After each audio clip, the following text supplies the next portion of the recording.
Merci, Monsieur le Président. Donc, les juridictions constitutionnelles en Méditerranée. C'est un thème que j'avais proposé déjà l'année dernière quand j'étais professeur, et je le suis toujours, et que je n'étais pas encore en charge de l'ENA. Et je ne savais pas que j'allais veiller moi-même à la mise en œuvre plus tard de ce colloque.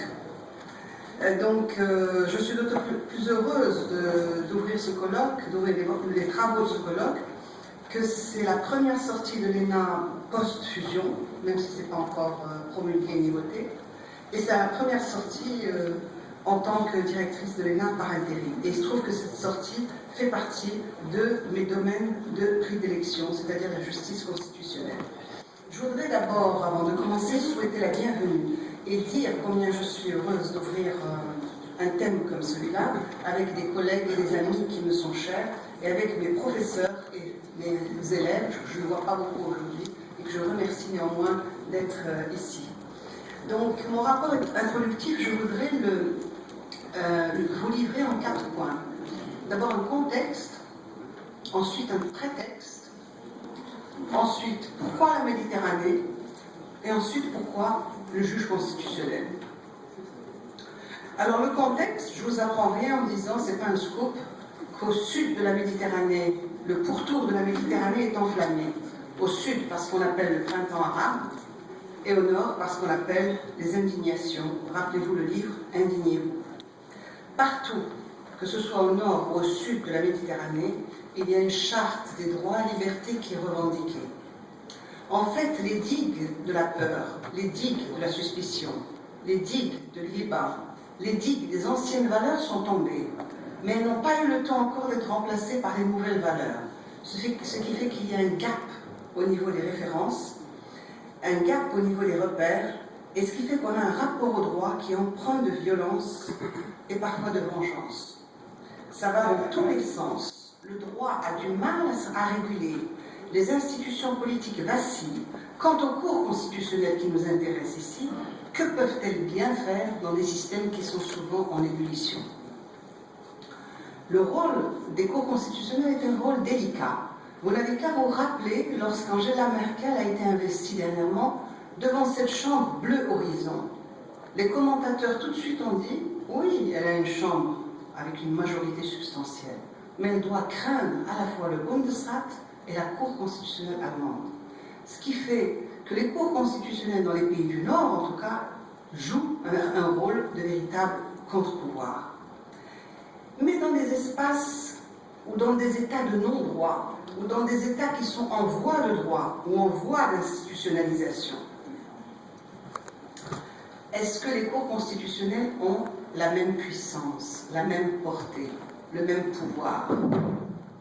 Georges Vedel parlait de cette insoutenable autonomie du politique. On pourrait parler aussi du droit saisi par la politique, plutôt que de prendre la formule de Favoreux où c'était la politique qui était saisie par le droit. On peut aussi reprendre la formule d'Abdallah Al-Harwi qui dit « L'histoire n'attend jamais une constitution écrite pour s'organiser. Elle possède toujours en elle-même une constitution implicite. » Donc, on peut aussi, par rapport à la haute cour constitutionnelle égyptienne, se poser la question, alors que les juges constitutionnels égyptiens, on dit toujours que ce sont des juges indépendants, on a même parlé du printemps des juges en Égypte, mais quel rôle ont-ils joué exactement face à Morsi? Est-ce qu'ils ont accompagné la démocratie? Est-ce qu'ils ont bloqué la démocratie? Est-ce qu'ils ont joué un rôle de contre-pouvoir, accompagnement, ou ils ont bloqué? Surtout qu'il y a eu une résurgence ontologique de l'état d'urgence en Égypte. Il faut aussi rappeler qu'au nord de la Méditerranée, les rapports ne sont pas aussi simples entre les cours constitutionnels et les autres pouvoirs constitués. On entend souvent des remarques comme quoi les cours constitutionnelles européennes, l'argumentation est trop faible, motivation elliptique, décision tendancieuse. On a parlé des cours constitutionnelles françaises, on a même parlé de chien de garde du gouvernement, bras séculier du président. Donc la question d'indépendance, que ce soit au nord ou au sud, se pose de manière très importante. Mais les enjeux ne sont pas les mêmes. Au nord de la Méditerranée, on dirait qu'on est passé à une autre phase ou à une autre génération de droit. Les cours constitutionnels se préoccupent de l'orientation sexuelle, du mariage pour tous, d'Internet, d'avortement. Donc, c'est d'autres préoccupations qui se posent au Nord. Et il ne faut pas oublier qu'à chaque fois que les cours constitutionnels rendent une décision, quand elle plaît, ça ne pose pas de problème, et quand elle ne plaît pas, on dit que ce sont des juges qui sont illégitimes. Donc finalement, la question de la légitimité des cours constitutionnels est souvent liée à la teneur des décisions qu'ils rendent. Deuxièmement, un prétexte. Prétexte parce qu'évidemment, vous l'avez compris, ça rime avec le contexte, mais parce que c'est pas faux. Quand j'ai voulu parler des cours constitutionnels en Méditerranée, de manière feutrée ou à mots couverts, je cherchais à parler de l'état de droit en Méditerranée. Parce que tout le monde sait que un des éléments constitutifs de l'état de droit, c'est la Cour constitutionnelle. Et c'était aussi un prétexte pour moi, dans cette communication, d'essayer de montrer ce que la Constitution marocaine de 2011 a apporté des innovations en matière de contrôle de constitutionnalité des lois. Mohamed Cherkaoui, le sociologue marocain, parle du Maroc et il dit que il a parlé à cet égard de révolution tranquille, c'est-à-dire que c'est une évolution qui se fait par petits pas, de manière incrémentaliste, de manière gradualiste, de manière à générer le maximum de consensus. Alors, parler des juridictions constitutionnelles en Méditerranée, est-ce que ça a un sens? Parce que la Méditerranée est plurielle, il y a une diversité de droits, une diversité de systèmes juridiques, de systèmes politiques. Alors, ce qui nous unit est extrêmement important, mais il y a des jurisprudences aussi différentes. Mais on se rend compte aussi qu'il y a des points où les jurisprudences peuvent se rapprocher. Par exemple, la fonction de régulation des pouvoirs publics ne pose de problème ni au nord ni au sud. Par contre, la protection des droits fondamentaux, c'est à ce niveau que la jurisprudence au sud change de la jurisprudence du nord. Le principe d'égalité et le principe de liberté ne sont pas approchés avec les mêmes instruments, avec les mêmes mécanismes que l'on soit au nord ou au sud. Il y a deux préalables pour avoir une jurisprudence libre, si tant est que ça peut exister. L'indépendance du juge et la cohérence de la norme de référence. Le juge a besoin de ne pas avoir de pression, ni à se censurer lui-même, mais le juge a besoin d'avoir en face de lui une boîte à outils, un cadre référentiel cohérent. Et dans nos constitutions, justement, qui ont à la fois un ancrage vers le normativisme, le positivisme, mais il y a aussi les références à l'islam qui sont plurielles. Est-ce compatible? Est-ce contradictoire? En tout cas, ça, ce seront des questions qui seront posées aux juges constitutionnels. Troisième point, Monsieur le Président, la Méditerranée. La Méditerranée, pourquoi? Brodel parlait de cet autre visage du désert. La Méditerranée, c'est un autre visage du désert. L'année dernière, quand le président Hollande avait fait une visite officielle au Maroc, que ce soit Sa Majesté ou le président Hollande, avaient tous les deux eu un mot sur la Méditerranée. Et Mohamed VI rappelait que le concept de la Méditerranée des projets est un concept mobilisateur et pertinent. Il saurait initier, j'en suis sûr, une nouvelle construction partenariale en Méditerranée, pragmatique et tangible. Ce à quoi le président Hollande répondait: l'idée d'une Méditerranée des projets est importante car la Méditerranée nous unit, elle ne nous sépare pas et nous devons nous mobiliser autour de cette belle idée.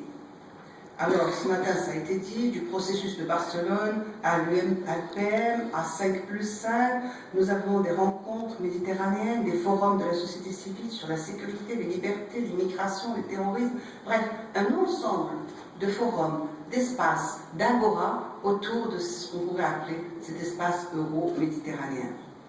La commission de Venise parlait de la démocratie par le droit. Pourrions-nous un jour parler de la Méditerranée par le droit? Enfin, dernier point, justice constitutionnelle, pourquoi? Parce que la constitution marocaine du 29 juillet 2011, elle a créé une nouvelle atmosphère. Une atmosphère propice au contrôle de constitutionnalité. Si on devait me demander à moi de quelle est la partie de la Constitution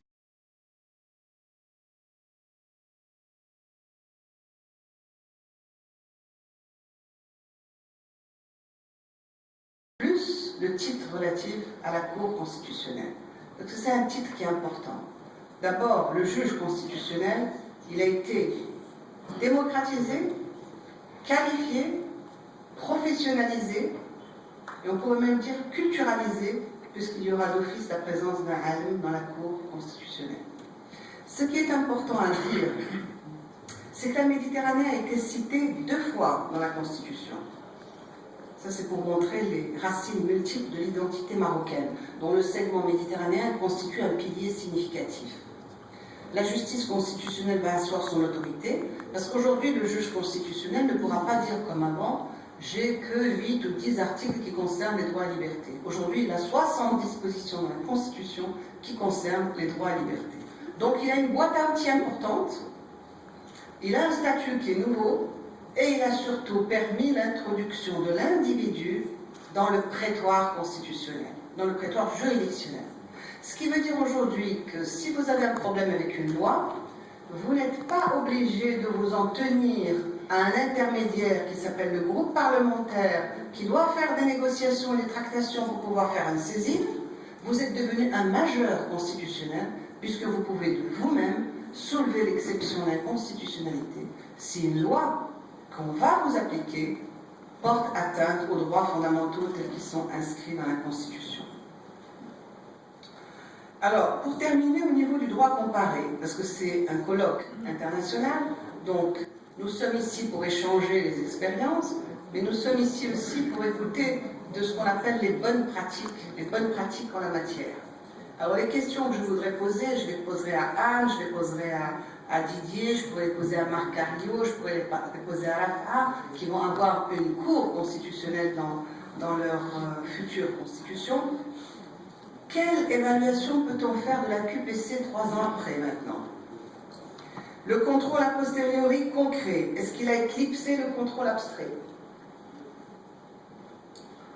Doit-on ouvrir la saisine à tous les justiciables, personnes physiques, personnes morales, individus, groupes, nationaux, étrangers? Quelle portée, quelle efficience pour le contrôle concret en Espagne? Est-ce que l'amparo, est-ce qu'il n'a pas remplacé en bonne et due forme le contrôle sur renvoi des tribunaux ordinaires? Puisque d'après les chiffres, à chaque fois qu'il y a des saisines, c'est surtout par le biais du mécanisme extrêmement intéressant de l'amparo. Quelle loi organique au Maroc pour mettre en place l'exception d'inconstitutionnalité? Comment on va contrôler au Maroc une loi qui aura été promulguée par un naïr? Est-ce que la culture politique est propice à ce genre d'audace constitutionnelle, mais qui est prévue dans la Constitution? Quelle place pour les juridictions constitutionnelles après le printemps arabe en Tunisie, lorsqu'elle va découvrir la justice constitutionnelle au sens fort du terme? Qu'en est-il en Égypte? Quid des États arabes qui ont été touchés par le printemps arabe? Qu'en est-il des autres qui ont été épargnés, tels que l'Algérie par exemple? J'ai mis épargnés entre guillemets. La manifestation, aujourd'hui, va avoir comme objectif d'essayer de montrer ce qui a été fait au nord de la Méditerranée, dans le sens de la consolidation de l'état de droit et de la protection des droits fondamentaux, mais d'identifier les défis auxquels se heurte l'émergence de ce qu'on appelle la nouvelle figure du juge constitutionnel. Et dans les pays du Sud, il s'agirait de souligner la place des juridictions constitutionnelles dans des systèmes qui sont en mutation et de montrer si ces juridictions vont accomplir une mission d'accompagnement des transitions, est-ce qu'elles vont accomplir une mission de faire valoir ou bien une mission de contre-pouvoir? Il est inutile de se pencher sur l'attitude des cours au moment où les processus électoraux sont amorcés et aboutissent à des résultats qui n'emportent pas l'adhésion au pouvoir. Référence Algérie 89, référence Égypte actuelle. La manifestation qui nous unit tous va connaître l'apport de 7 nationalités, Maroc, Algérie, Tunisie, Liban, Espagne, Portugal, France et Turquie. Certes, le pourtour de la Méditerranée n'est pas entièrement représenté, mais la qualité et la renommée des participants et leur expertise vont constituer un atout fondamental pour notre rencontre et indéniablement un gage de succès. Peut-être pourrions-nous poser ensemble les jalons d'un réseau méditerranéen des constitutionnalistes, idée chère à Bertrand Mathieu et à moi-même, idée que nous avions caressée il y a longtemps lors de la signature à Nice de la première convention des juristes de la Méditerranée. Je ne pourrais pas clore ce propos sans remercier très chaleureusement nos partenaires, sans qui une telle manifestation n'aurait peut-être pas pu aboutir dans les mêmes conditions. Je voudrais remercier les personnes qui, malgré leur agenda chargé, ont fait le déplacement pour assister à la séance d'ouverture, remercier les collègues et amis qui nous ont fait l'amitié de venir même de loin, et je pense au Liban, parfois malgré les tensions qu'ils vivent dans leur pays. Remercier enfin tout le staff de l'école qui s'est mobilisé avec ferveur et abnégation. Je nous souhaite à tous un bon congrès, un bon colloque. Vive la Méditerranée du droit, des idées et de la paix. Je vous remercie.